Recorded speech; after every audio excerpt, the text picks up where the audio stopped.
simple things that you can do to take control of your mind, let go of negative thoughts, and redirect all your mental energy toward happiness, success, and self-transformation. If you have this supercomputer, and you have a supercomputer between your ears. It is designed to solve problems. It is designed to spot patterns. It is designed to learn new things. It is designed to keep you safe. It is designed to analyze things. It is designed to create and to connect and to constantly be growing. That's what your brain is doing. It's doing an incredible job, because if you're listening to this and you're able to hear these words and absorb this information, or you're watching me on YouTube right now, your supercomputer is engaged. It is processing information. It is filing it away in your brain. There are neural pathways connecting and firing and wiring together. Like, it is doing its thing. It's keeping you breathing. It's keeping your body temperature in a certain place, all while you're doing this. And that's just like a scratch of the surface of what that supercomputer is doing. But I want you to really stop and consider what I'm saying.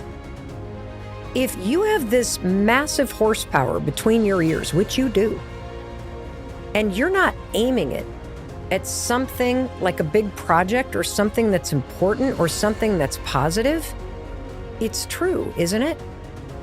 That your brain aims itself back at you. If you have a brain that is designed to do all these incredible things, solve problems, grow, learn, laugh, create, be present, build, like all these amazing things, how is it that you and I can take that truth? Because I think you're with me. I can kind of feel you with me, like, oh my God, I've never thought about it that way. It's true, Mel. Like, if I'm engaged in something, I'm not beating myself up. If I'm working on a project that I'm truly focused on, I don't have time to trash my appearance. Never thought about it that way. That this supercomputer can be used for good. And if I'm not using it for good, holy cow, it feels kind of bad, because it just aims it right back at me. Have you ever in your life had the chance to spend time with like a golden retriever or a Labrador? You know, one of these dogs that from the moment they come into this world as a puppy, there is something hardwired in their DNA to just fetch. You throw a ball, and you don't even have to train a Labrador or a golden retriever or some of these other kind of hunting breeds, I guess they call them. They will just go right after that ball that you throw, bring it right back. You throw it again, they bring it right back. It's like they are programmed to chase down a ball that you throw. They are programmed to chase it down and to retrieve. Guess what? Your brain is designed to do the exact same thing. I'm gonna say that again. Your brain is like a Labrador retriever or a golden retriever. It is hardwired to actually chase down something that you direct it at. And so I love this visual, because the first thing that I'm going to talk about today, of the 5 things that I'm going to teach you, is one of the things that helps you get out of that negative rut where your brain is aimed at you and you start trashing yourself down, right? Is to actually give your brain something to chase down and focus on. One of the best things that you can do is understand that giving yourself a project or a goal or some sort of ball that you can put in play in your life, it is one of the best ways to direct your brain at something other than you. It's one of the best ways to start to leverage the natural capacity that your mind has to solve problems and to actually chase something down. Does creativity and problem solving actually shut down anxiety and rumination and being negative? Turns out it does. And so here's Martha Beck sharing this idea on the Today Show. And the idea is so exciting, and it's also so simple and obvious to understand, that you're going to hear Martha talking first, and then you're going to hear the Today Show anchors jump in because they totally get it. And then what we're going to do after you listen to this is you and I are going to unpack what she said so that you can apply this first skill. Take a listen. And when we've known forever that anxiety shuts down creativity. So I started thinking, what if it works the other way too? Creativity what if creativity shuts down anxiety? Oh, that's interesting. So if I take a client and I do something very simple, like plan a meal for tomorrow. Right. So Say you're having a dinner party. Start planning that right Let now. your brain start to think about, I'm going to do steak on the Traeger grill, and I'm going to serve it with this, and what would go good with that. Now I'm thinking in a different pattern. And anxiety is quiet. And it does shut. Did that work just now? Yes, it does work. It works like that. Yeah, same thing with knitting or with your hands or where you're figuring something Absolutely. out. And so it's anything creative that you should start doing. Yeah, and people say, I'm not creative. I'm not creative, right?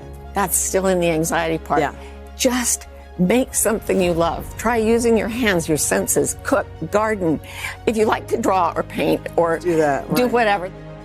Just stop and consider what she's saying. It's true, isn't it? That when you're idle, your thoughts turn negative. When you've got nothing that you're focused on, the supercomputer focuses on you. And because it's a problem-solving machine, it typically is looking for problems, and then it turns you into one.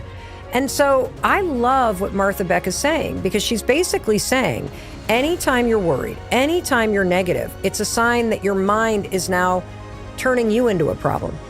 And we can change this by picking up a ball, and in her language, by doing something creative with your hands. She talked about how, just start planning the meal for tonight. Open up a cookbook and start flipping through it. And now what are you doing? You've thrown a ball. Your mind is now focused on solving the problem. The problem is no longer you. The problem is, what are we going to create for dinner? Simply having a project, according to research done at the University of Exeter, turns down negative self-talk.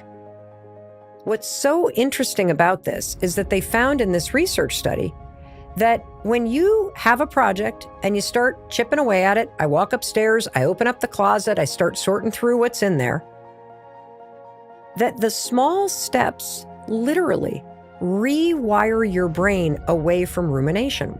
It makes so much sense when you realize, well, that's because I am focusing my brain on something. I'm putting a ball in play instead of having it aim it at me.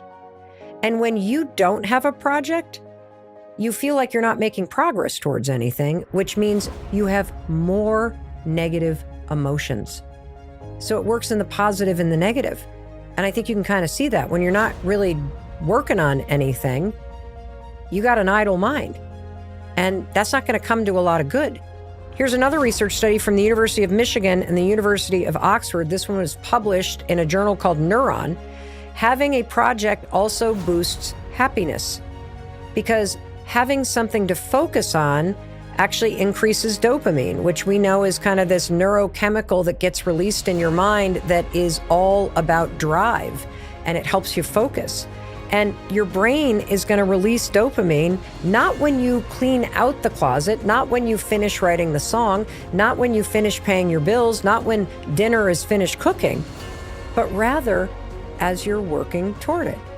How cool is that? And it kind of makes sense, because if you take as fact that your brain's a supercomputer that wants to solve problems, that wants to engage in something, that wants to build and design and create and have a project to focus on, when you provide that to the supercomputer between your ears, your supercomputer is a little happier because it's able to chase a ball. It's able to do what it's designed to do. Here's another study from Pennsylvania University that having a project to focus your brain power on strengthens your overall mental health. Goals give you direction and purpose. Goals help you navigate challenges because it actually gives your mind something to focus on, which helps you build resilience against stress and emotional struggles. So, number one, what you're learning is that in order to take control of your mind, in order to let go of negative thoughts, in order to redirect your energy toward happiness, success, and self-transformation, skill number one is put a ball in play. Find a project. And if you can make it creative, if you can use your hands, even better. Because when you focus that supercomputer in your brain on something outside of you, it is happy and it's excited and it's now engaged, and that's going to leave you with space that is going to feel better for you.